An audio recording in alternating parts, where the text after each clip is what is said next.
Menyapa Anda semuanya dalam program Bible Everyday. Hari ini saya mengajak Anda belajar di Mazmur pasal 101. Saudara-saudara, kita tentu menginginkan pemimpin yang baik, pemimpin yang ideal, pemimpin yang cakap sekaligus punya integritas. Namun pertanyaannya adalah, masihkah kita menemukan pemimpin seideal itu? Kalau kita mengamati apa yang terjadi di sekeliling kita, kita melihat banyak wakil rakyat yang melakukan tindak korupsi. Kita melihat banyak pejabat publik yang melakukan tindak semena-mena. Demikian juga kita melihat banyak pemimpin organisasi yang mereka semuanya tidak memiliki integritas. Banyak pemimpin perusahaan, mereka semena-mena dengan orang yang dipimpinnya. Bahkan kalau kita melihat pemimpin di gereja sekalipun, yang notabene mestinya setiap pemimpin di gereja itu adalah pemimpin yang baik, pemimpin yang takut akan Tuhan, pemimpin yang hidupnya kudus tanpa melakukan tindakan-tindakan asusila. Pada kenyataannya dijumpai banyak kasus mereka yang dianggap orang-orang rohani justru melakukan hal yang memalukan. Jadi, mungkinkah kita menjumpai pemimpin yang ideal? Kalau kita berbicara tentang pemimpin yang ideal di era Israel, maka mereka sepakat bahwa pemimpin yang mereka anggap pemimpin yang ideal, pemimpin yang baik, pemimpin idaman itu adalah Daud. Bahkan Alkitab sendiri menjadikan Daud sebagai standar kepemimpinan atau menjadi standar raja-raja di Israel pada waktu itu.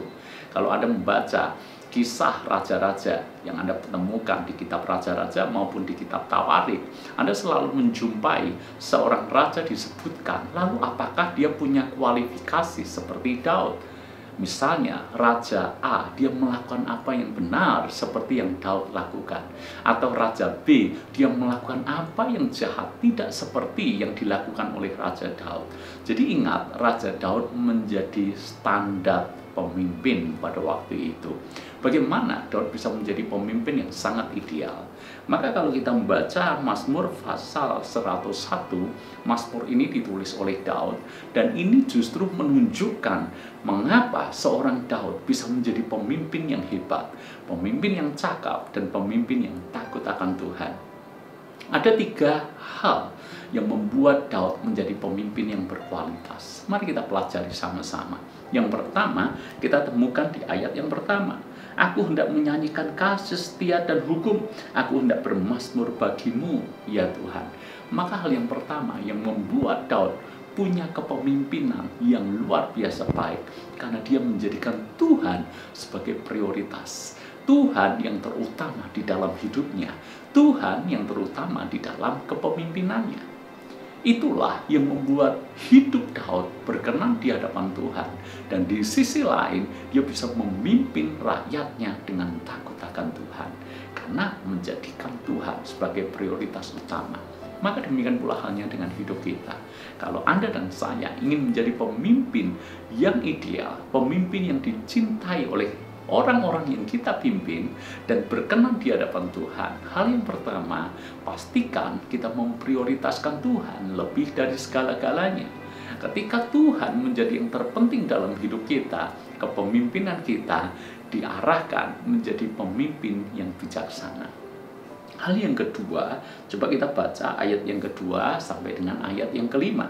Aku hendak memperhatikan hidup yang tidak bercela. Bilakah engkau datang kepadaku? Aku hendak hidup dalam ketulusan hatiku di dalam rumahku. Tiada kutaruh di depan mataku perkara dursila. Perbuatan murtad aku benci, itu takkan melekat kepadaku. Hati yang bengkok akan menjauh daripadaku. Kejahatan aku tidak mau tahu. Seorang yang sembunyi-sembunyi mengumpat temannya, dia akan kubinasakan. Orang yang sombong dan tinggi hati aku tidak suka. Hal yang kedua, kualitas yang dimiliki Daud. Kenapa dia menjadi pemimpin yang hebat? Karena dia menjaga hidupnya penuh dengan karakter yang baik. Hidupnya penuh dengan integritas.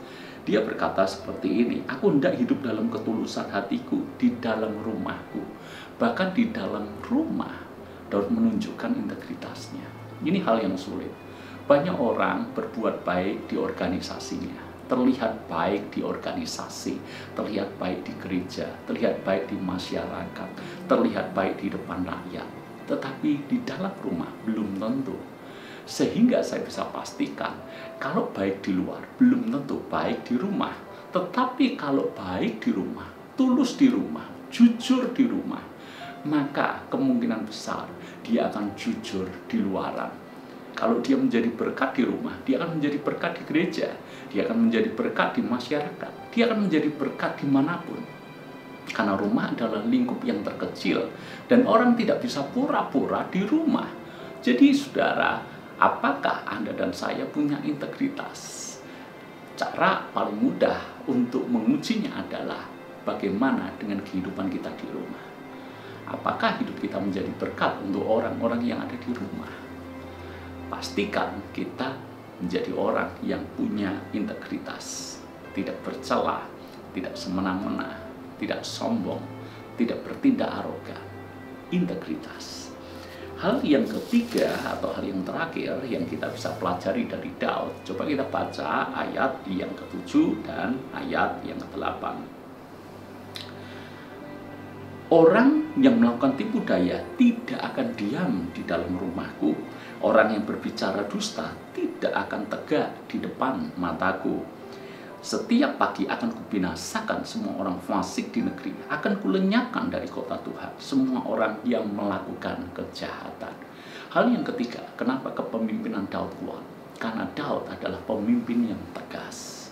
Pemimpin yang tidak kompromi dengan hal-hal yang jahat. Pemimpin yang tidak kompromi dengan orang-orang fasik. Dia tidak akan pernah membiarkan hal-hal yang merusak itu ada di depan matanya. Dia benar-benar pemimpin yang tahu tanpa takut untuk menindak mereka yang melakukan kesalahan dan kefasikan. Ini perlu kita pelajari. Sebab kita hidup dalam budaya sungkan. Kita hidup dalam budaya malu untuk menegur, untuk mengingatkan.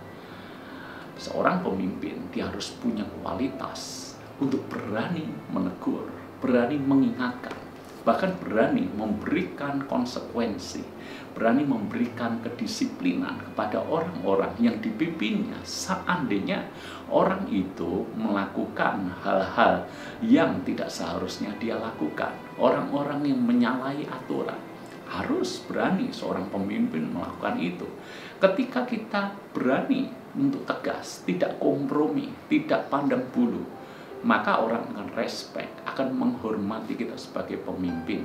Maka hal-hal yang baik itu akan menjadi budaya di area kepemimpinan kita. Dari apa yang kita pelajari pada pagi hari ini, apakah kita termasuk pemimpin yang ideal? Yang pertama, pemimpin yang taat akan Tuhan. Yang kedua, pemimpin yang memiliki integritas. Yang ketiga, pemimpin yang tegas, tidak kompromi dengan dosa. Saya berdoa kita semuanya, di area manapun Anda memimpin, pastikan Anda menjadi pemimpin yang cakap dan diberkati Tuhan. Haleluya.